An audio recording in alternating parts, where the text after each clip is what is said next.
keselarasan hubungan antara manusia dan alam semesta sebetulnya. Ya, jadi ketika ada banjir seperti ini kayaknya ya sudahlah gitu. Nah itu ikonnya Kota Denpasar Pak. Iya ya, itu patung catur muka. Nah kebetulan kawasan yang kita lewati saat ini adalah kawasan yang sangat-sangat bersejarah. Ini merupakan kantornya Belanda, kanan kiri yang Bapak lihat ini. Ya, ini adalah Hotel Grand Indah Heritage. Hotel ini sudah lebih tua daripada Bandara Internasional I Gusti Ngurah Rai, Bapak. Masih Iya. dipakai? Masih dipakai sampai saat ini. Kalau bandara kita dibangun tahun 1930, berarti hotel ini dibangun 1920. Iya, dan pada masa itu kita masih dijajah oleh Belanda. Nah, ketika Belanda menjajah kita, pusat pemerintahannya ada di sana, di hotel tersebut. Sebelum Belanda menjajah kita, ya, pusat pemerintahannya ada di sini, Bapak Ibu. Sebentar lagi kita akan lihat. Iya, ini adalah salah satu contoh kerajaan juga. Kalau tadi itu namanya Puri Pemecutan, kalau sekarang ini kerajaan yang kita lewati namanya Puri Agung Denpasar. Ini di depan, sebelah kanan kita. Iya, yang identik dengan batu bata. Ini adalah ciri khas dari kerajaan di Bali. Nah, pernah ada yang bertanya, Mbok, kenapa kok mirip dengan kerajaan Majapahit?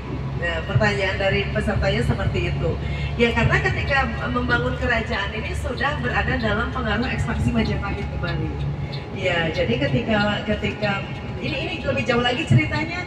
Jadi ketika Gajah Mada menaklukkan Bali, ya, ingin menyatukan Nusantara, jadi ada Bali di tengah-tengah yang sebenarnya tidak mudah untuk ditaklukkan. Kenapa? Karena kami punya seorang patih yang sakti mandraguna, yang dimana patih kami bernama Kebo Iwam. Pernah dengar Bapak? Nah. Belum? Bapak? Udah deh Bu.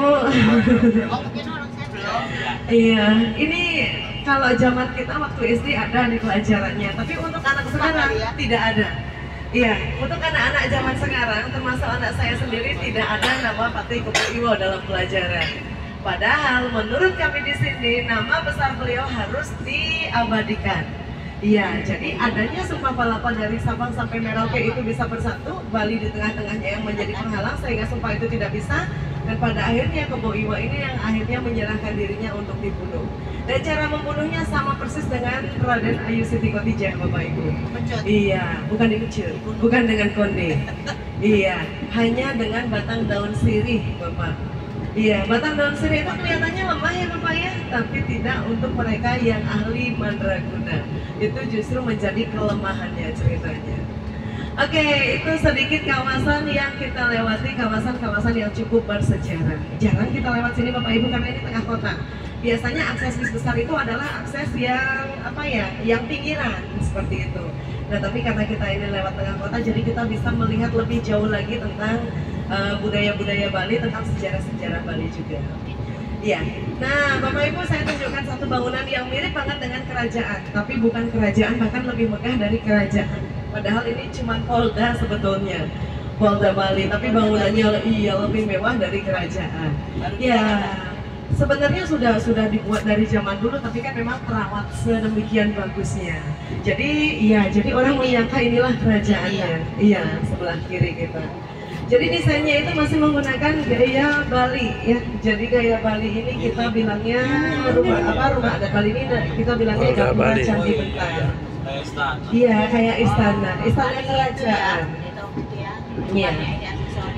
Iya, dan semua bangunan-bangunan Bali itu identik dengan gapura candi bentar Bapak Ibu ya. Makanya rumah adat Bali disebut gapura candi bentar.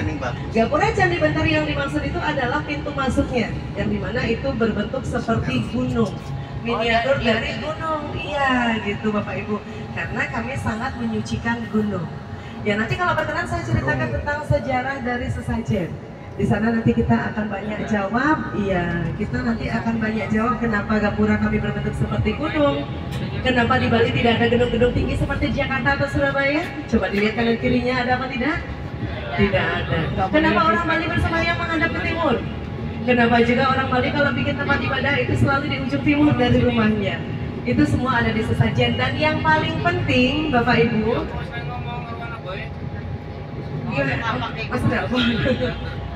iya, dan yang paling penting Bapak Ibu, tadi ketika kita berkunjung ke makam keramat Raden Ayu Siti Kotijah, kan saya malah menyuruh Bapak Ibu nanti kalau dapat daun silahkan Bapak Ibu ambil, kan begitu. Tapi nanti